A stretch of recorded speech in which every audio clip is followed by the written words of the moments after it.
Now, welcome back. Thank you for tuning in. It's time to talk about the final 7 boys brackets.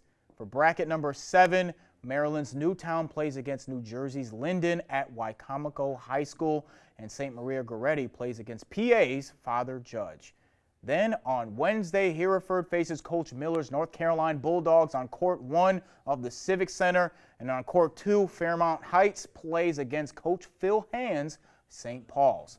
Bracket number 9. These 2 games will be at Y-High. Virginia Beach's Western Branch takes on Walt Whitman from Bethesda, and Linganore plays against St. Charles. And then the next bracket will start at the Civic Center with the championship game at UMES and the consolation game at Y-High. Gaithersburg faces Wagner from New York, and Parkville takes on Largo. Now, Largo features sophomore guard, a star guard, Cameron Ward, who's getting looked at by high Division I schools like Georgetown, Virginia Tech, and Illinois, so that's definitely a game that you can't miss. And now for the next bracket, Merritt from D.C. plays against Pittsburgh Central Catholic, and Coach Edwin Gonzalez's Bishop Laughlin, a powerhouse out of Brooklyn, New York, faces off against John Carroll. Now, John Carroll, and that's from Maryland. Now, Jano Basima is a senior guard who's committed to Yale, and he plays for Carroll. That's another game that you definitely don't want to miss. Both of these games happen at UMES. Now, bracket 12 of 13 will feature St. George's against Calvert Hall, and that game is at Y-High, and St. John's Catholic Prep against Highland School is also at Y-High. Those games will happen on Thursday, December 29th. The championship game and consolation games will be at the Civic Center.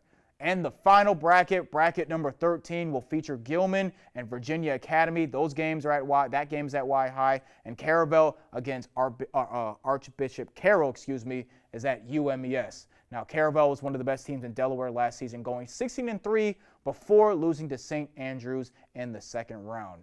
Now, Brandon, back to you. Thanks, Devin. Now here with me is Chris Jenkins, the Assistant Tournament Director. Chris, thank you so much for coming on with us. Thanks for having me. So, first of all, Chris, how would you describe this year's boys bracket field? Yeah, it's definitely the deepest field we've had in a while. A lot of quality teams and really high-level matchups that we're excited to see. That's something that's exciting to hear as fans. How are these matchups put together by you guys so that you could guarantee fans the best overall game? Yeah, it's a lot of work year-round, keeping up, talking with the coaches, talking to media members like Marcus and some others, and really staying in tune with what's going on with different teams to make sure we have optimized matchups for everybody. How long is that process to try and put together these games so that you get those optimal matchups? We'll end December 30th this year. We'll start January 1st pretty much. All right, so I got to ask you, any matchups or brackets that really stand out to you this year? Yeah, bracket 5 is definitely one to see. There's some others, but bracket 5 with Winston Churchill, Middletown, Gwynn Park, and Patriot from Virginia, all very likely to win state titles.